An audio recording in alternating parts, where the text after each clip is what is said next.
বিশ্ববিদ্যালয়ের মতো একটা প্রতিযোগিতামূলক ভর্তি পরীক্ষায় আমাদের শুধু পরিশ্রম করতে হবে ব্যাপারটা কিন্তু এমন না।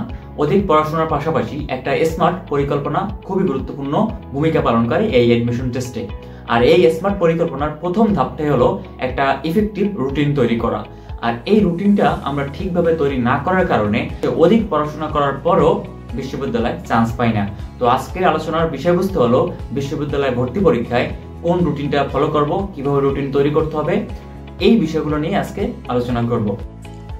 তো আমরা স্ক্রিনে দেখতে পাচ্ছি যে ডে 2 লেখা আছে। ডে 1টা আমি আরেকটা ইয়াতে আছে, ওটা আমি এখানে দেওয়া না। তো আমি টোটাল যে আমার পড়াটা মানে এডমিশন টেস্টে যে পড়াগুলো আছে সব পড়াগুলোকে আমি মোটামুটি 30টা দিনের ভিতরে কমপ্লিট করার জন্য যে রুটিন দরকার আমি সেই রুটিনে মানে 30টা দিনের ভিতরে আমি সব পড়াগুলো নিয়ে আসছি। তো তোমরা চাইলে এখানে 30 দিনও রাখতে পারো, চাইলে 40 দিনও করতে পারো, সেটা তোমাদের মানে নিজেদের উইক জোন বা স্ট্রেন্থ যাই বলি সেটার উপর ভিত্তি করে তোমরা তৈরি করে নেবা। বাট আমি 30 দিনের ভিতরে শেষ করে এগুলো পরবর্তীতে রিভিশন দেওয়ার ট্রাই করছি বারবার। কারণ তোমরা জানো এডমিশন টেস্টে কিন্তু অনেকে যারা নতুন পড়ার চিন্তা করে, যে নতুন নতুন পড়া শেখার চেষ্টা করে, তারা কিন্তু আসলে ভালো কিছু করে না, চান্স পায় না। এটাই হলো সব থেকে বড় কথা। রিভিশন সব থেকে বড় বিষয়, রিভিশন অনেক গুরুত্বপূর্ণ এডমিশন টেস্টে। তো দেখো আমরা কি রুটিনটা করছি। আমি প্রথমে দেখো বাংলা প্রথম পত্র থেকে আমি যে চ্যাপ্টারটা নিয়েছি বিলাসী, তারপর কি বাংলা ব্যাকরণ থেকে ভাষা ও বাংলা ভাষা প্লাস বাংলা ভাষা রীতি ও বিভাজন, এই চ্যাপ্টার দুটো নিয়েছি ব্যাকরণ আইটেম থেকে। তাহলে বাংলা প্রথম পত্র থেকে আমি নিয়েছি বিলাসী। এই গল্পটা সুন্দর করে আমি ডে 2তে মানে দ্বিতীয় নাম্বার যে রুটিনে আমার পড়াশোনা কী করতে হবে সেই পড়াগুলো আমি কিন্তু এখানে নিয়ে নিয়েছি। আর ভাষা ও বাংলা ভাষা রীতি বিভাজন এই ব্যাকরণ থেকে আমি কিন্তু এই চ্যাপ্টারটা নিয়ে নিয়েছি। তাহলে বাংলা প্রথম পত্র গেল, দ্বিতীয় পত্র গেল। এবার আসি মুখস্থ পাঠ। যারা সেকেন্ড টাইমার আছো তোমাদের একটা বিষয় বলে দিই, তোমরা এই মুখস্থ পাঠ ইংরেজির ক্ষেত্রে বা ইংরেজি প্রথম পত্র বইটা একবারে টোটালি স্কিপ করো। যারা ফার্স্ট টাইমার না, সেকেন্ড টাইমারদের জন্য বলতেছি। আর ফার্স্ট টাইমার অবশ্যই পড়বা। তো এই আনফরগেটেবল হিস্ট্রি আমার সময় ছিল, তোমাদের সময় নাই, তোমরা এটা স্কিপ করার ট্রাই করবা। তোমাদের সময় যে যে চ্যাপ্টারগুলো আছে ইংরেজি ফার্স্ট পেপারে ওইগুলো এখানে ইনক্লুড করবা। আর সেকেন্ড টাইমাররা ফার্স্ট পেপার ইংরেজি ফার্স্ট পেপার, নট বাংলা, আবার ইংরেজি ফার্স্ট পেপার টোটালি স্কিপ, এটা পড়বাই না। চোখের দেখারে টেবিলে থাকলে বইটা আলাদা অন্য জায়গায় রেখে আসো। তো দেখো আনফরগেটেবল হিস্ট্রি এটা পড়ছি সুন্দর করে। আর গ্রামার থেকে আমি নাউন চ্যাপ্টারটা পড়ছি। তাহলে এই দেখো বাংলা প্রথম দ্বিতীয় পত্র বিলাসী, আর হলো ভাষা আর ভাষার রীতি বিভাজন গেল। তারপর ইংরেজি দ্বিতীয় পত্রে আনফরগেটেবল হিস্ট্রি আর নাউন, এটা চলে গেল। এবার আসি আমি তোমার প্রাচীনকালের ইতিহাস, মানে জিকে অংশ থেকে আমি কি পড়ছি, জিকে অংশ থেকে এই প্রাচীনকালের ইতিহাস পড়ছি। আর সমার্থক শব্দ দেখো মেমোরাইজিং পার্ট জানো তো তোমরা, বাংলা প্রথম পত্র থেকে মেমোরাইজিং পার্ট আসে মানে মুখস্থ অংশ, আর ইংরেজি থেকেও কিন্তু মুখস্থ অংশ আছে। তাহলে বাংলা মুখস্থ অংশ এবং ইংরেজি মুখস্থ অংশ আমি কিভাবে পড়াশোনা করছি দেখো। সমার্থক শব্দ 20টা, বিপরীত শব্দ 20টা, বাগধারা 20টা, এক কথা প্রকাশ 20টা, পারিভাষিক শব্দ 20টা, সবগুলো কিন্তু বিগত সালের। আর এই মুখস্থ যে বিষয়গুলো আছে এই মুখস্থ বিষয় আমি এটিএম থেকে পড়ছি বাংলার জন্য। আর ইংরেজির জন্য আমি কোনো আলাদা বই পড়িনি, এটাই কম্পিটিটিভ এক্সাম বইটা থেকেই পড়ছি, ইংলিশ ফর কম্পিটিটিভ এক্সাম। তোমরা যেটাই কেন, মাস্টার বা ইংলিশ ফর কম্পিটিটিভ এক্সাম, এই দুইটা বইয়ের মধ্যে দেখবা বিগত সালে এই মুখস্থ অংশ দেওয়া আছে, এইগুলোই পড়বা, আর কিচ্ছু করার দরকার নেই তোমাদেরকে। যারা বলবে এই বই কেনেন, হ্যাং বই কেনেন, এগুলো আসলে ফালতু, আমি বুঝতে পারছো, এগুলো পড়ার দরকার নাই।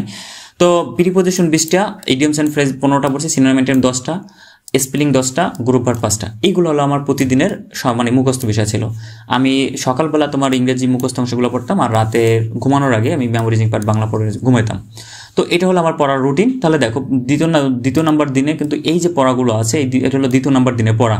এই পড়াগুলো শেষ করতে আমার যে কয় ঘন্টা লাগছে, 10 ঘন্টা লাগে 10 ঘন্টা, 12 ঘন্টা লাগে 12 ঘন্টা, আমি কিন্তু ঘন্টা হিসেব করে নিই। সকালবেলা শুরু করছি, আমি যে কয়টা বাজে শেষ করছি, মানে রাত 10টা বাজুক আর 11টা বাজুক, 12টা বাজুক আর 2টা বাজুক, সমস্যা নেই, আমার পড়া শেষ করতে হবে। আর একটা বিষয় বলি তোমাদের, এই রুটিনটা যদি তোমাদের প্রয়োজন হয় অবশ্যই আমাদের কাছে কমেন্টে জানাবা, অথবা আমার নাম্বার দেওয়া থাকবে, সেই নাম্বারে হোয়াটসঅ্যাপে যোগাযোগ করবা। আর তোমাদের জন্য ফ্রি ক্লাস চলমান, যে ফ্রি ক্লাস করতে পারো এখানে আমাদের কাছে 15টা থেকে 20টা ক্লাস করতে পারবা ফ্রি, একবারে বাংলা ইংরেজি সাধারণ জ্ঞান এবং যা যা সাজেশন থেকে শুরু করে সব কিছু ওখানে দেওয়া হবে। তারপর তুমি ক্লাসগুলো যদি তোমার কাছে ইফেক্টিভ মনে হয়, ক্লাসগুলো যদি তোমার জন্য প্রয়োজনীয় মনে হয়, তাহলে আমাদের কোর্সে ভর্তি হবা। আর ভর্তি ফি তোমাদের একবারে নামমাত্র ফিতে রাখা হবে। তবে আমাদের কাছে প্রথমে ভর্তি হতে হবে না, ভর্তি হওয়ার আগে তোমরা ফ্রি ক্লাস করে নিজেই সিদ্ধান্ত নেবা যে ভর্তি হবা কিনা। ওই আরেকটা বিষয় হলো, ভর্তি হওয়ার পরে যদি তোমার কাছে মনে হয় যে তোমাদের প্রত্যাশা অনুযায়ী আমরা দিতে পারতেছি না, তাহলে তোমরা আমাদের কাছে সম্পূর্ণ কোর্স ফি ফেরত নিয়ে নেবা। ওকে। এটা হলো আমাদের অনলাইনে ওপেন চ্যালেঞ্জ দেওয়া থাকে। তাহলে ডে 2 চলে গেল, মানে দ্বিতীয় নাম্বার পড়া। তৃতীয় নাম্বার দিনের পড়া কি দেখো, তৃতীয় নাম্বার দিনের পড়া রাখছে আমার পথ, তারপর দেখো গ্রামার ব্যাকরণ থেকে রাখছে আঞ্চলিক কথ্যরীতি বা উপভাষা, তারপর বিগত সালের প্রশ্ন। আর ইংরেজি প্রথম পত্র থেকে নেলসন ম্যান্ডেলা ফার্স্ট টাইমার যারা আছে তোমরা কিন্তু এগুলো পড়বা, ইংরেজি ফার্স্ট পেপার, সেকেন্ড টাইমাররা ইংরেজি ফার্স্ট পেপার বাদ দেবা। আর গ্রামার থেকে ডিটারমিনার।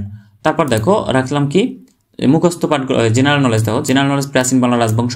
আর যারা মুখস্থ অংশ দেখো, মুখস্থ অংশ কিন্তু সেম, কোনো চেঞ্জ করিনি। তোমরা চাইলে এখানে যদি বেশি মনে হয় যে সমার্থক শব্দ 20টা খুব কঠিন মনে হচ্ছে, প্রথমবার একটু কঠিনই মনে হবে, তারপরে তোমাদের যদি বেশি কঠিন মনে হয় তোমরা এখানে 15টা রাখতে পারো। তবে বিগত সালের প্রশ্নগুলোই নতুন করে কিচ্ছু পারবা না, তোমাদের কাছে এইটুকু রিকোয়েস্ট থাকবে।